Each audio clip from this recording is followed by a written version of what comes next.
There was a book. Its first chapter described the final day of the world, hour by hour. In less than a single day, everything ended. Oceans rose over the land like mountains. Winds swept across continents at the speed of sound. Great cities with millions of people inside them vanished in just a few hours. Nothing remained behind except a legend. It was not written by a fortune teller. It was written by a quiet, educated, respected engineer. And he did not write it as a theory. He wrote it as a warning. Then one copy of that book was locked inside the archives of the CIA, stamped as classified. And the man who wrote it had given a date, the day the world would stop. He died while waiting for that day to arrive. So what was written inside that book that kept it locked away for years? For years, the wrong answers were given to that question. The truth waited quietly beneath a legend. The silent witness does not forget stories like this. He simply waits for the right time. And the time for this story is now. Everything began in America in the middle of the 1960s. During those years, a book quietly appeared. Its title was The Adam and Eve Story. The name almost sounded religious, like an old, quiet tale, but it was not a tale. The book made one single enormous claim. It said that the world had not been destroyed once, but many times. Again and again, almost all of humanity had been erased. And every time, everything began again, from zero. According to the book, we are not the first civilization. There were others before us. They had cities, knowledge, histories, and one day all of it disappeared.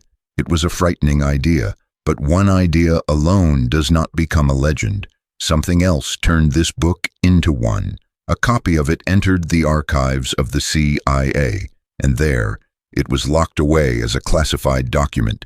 Years later, that small detail would take on an entirely different meaning. But who wrote this book? His name was Chauncey Powers Thomas.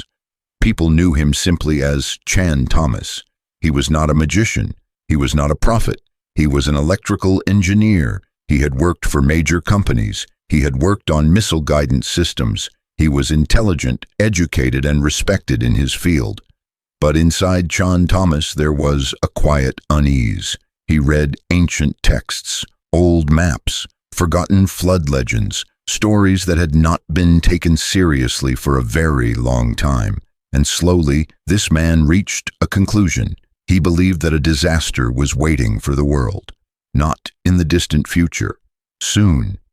He did not simply suspect it. He believed he knew it. When a man believes he has seen the end once, he can never look at the world the same way again. Chan Thomas described that end in detail, and the image he created was darker than almost anything imagined before him. According to the book, everything would begin quietly. A low sound, so deep it could almost not be heard. Then the ground would begin to move, but not like any earthquake in history. The book described the planet itself shifting, the poles tearing away from their place. Not over thousands of years, in less than one day, the oceans would break loose and rush over the land. Walls of water miles deep, winds faster than sound would sweep the surface clean. Great cities, the cities everyone believed would last forever, would be erased in just a few hours. Then, according to the book, the cold would come. One side of the earth would burn, the other side would freeze. The temperature would fall so low and so quickly that the few survivors would not survive for long. When it was over, the book claimed, almost nothing would remain of human civilization. The handful of survivors would be thrown back into a new Stone Age. And all of our history, every name, every nation, would slowly become a legend. That was the world Chan Thomas wrote about.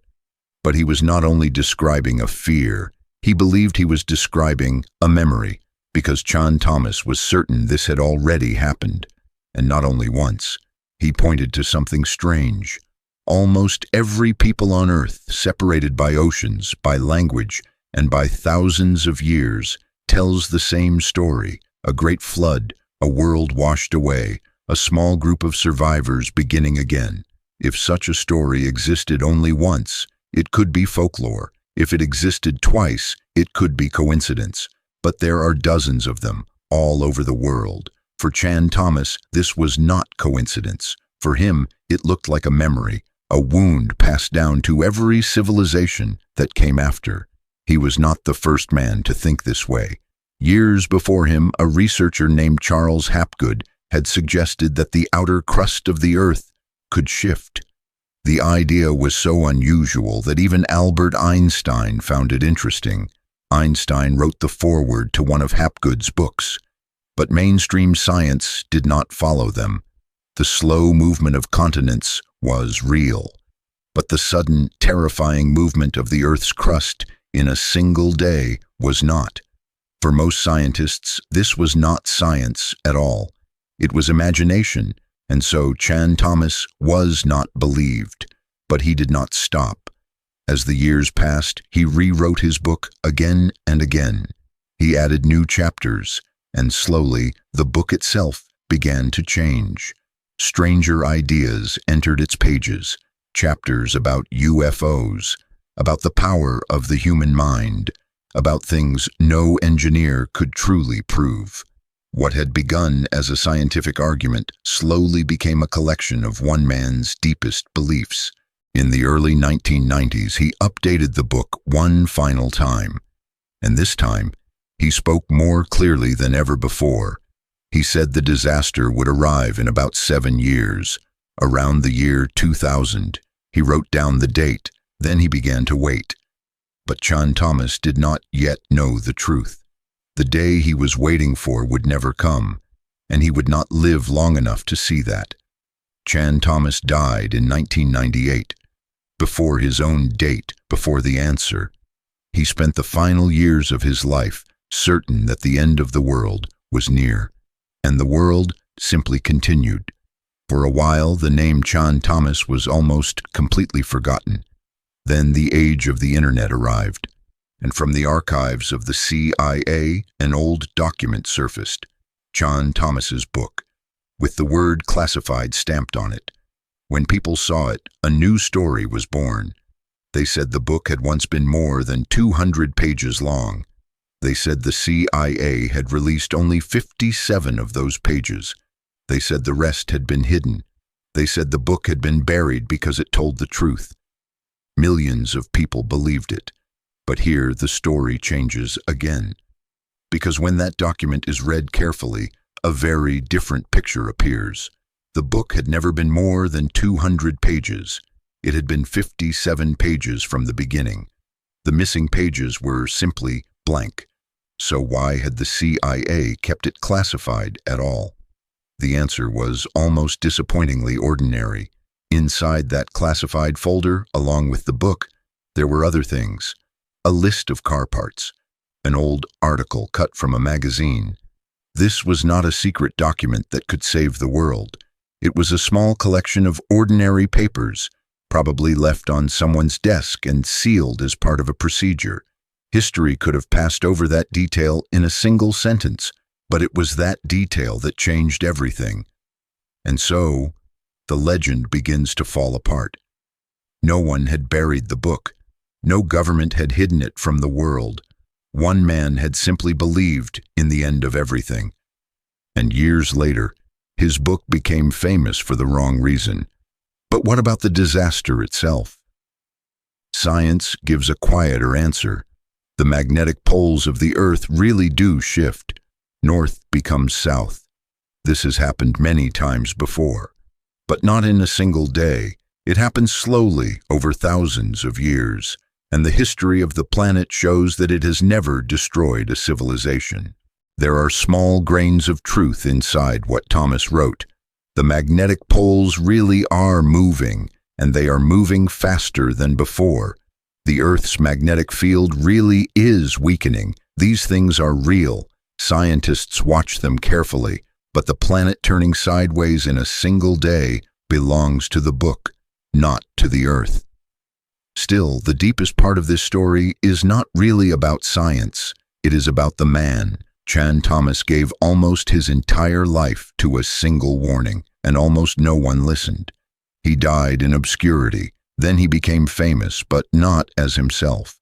People do not say his name. They say only, "The book the CIA hid." The real man, the quiet, strange, believing engineer, remains in the shadows. He thought he had seen the future. What he could not see was the ending of his own story. Maybe the most disturbing part of this entire story is not Chan Thomas's theory. It is this. Decades after his death, millions of people still want to believe that the book was hidden. Why? Maybe because the idea that the world simply continues, endlessly, quietly, normally, is also a kind of fear. A hidden truth, even a terrifying one, is easier to carry than no answer at all. Chan Thomas was wrong. The date he gave came and passed. The world did not stop. But in one thing, he was right. In every age, every generation waits for the end. In every age, someone says there is not much time left. That is not a truth about the planet. It is a truth about human beings. And Chan Thomas paid the price for that truth. He lived as a man who wanted to warn the world. But he was remembered as the shadow of a legend. Today, people talk about the book the CIA hid. Not the man who wrote it, not his name, not his family, not his quiet and stubborn life. Maybe truly losing a person is not death. Maybe it is being remembered the wrong way. Tonight, at least once, the story was told as it was, and behind a legend, a man finally appeared again. Chauncey Powers Thomas, the man who believed in the end of the world, but never lived to see it. There are many forgotten names behind history, many unfinished stories, many answers that were never given. One of them will come into the light next time. If you want to be here when that story is told, subscribe to this channel. Here, every subscription helps a forgotten name live a little longer. And if you think you know which story should be opened next, write it in the comments. Maybe you will be the one to choose it. When one story closes, another one opens, and the silent witness always returns.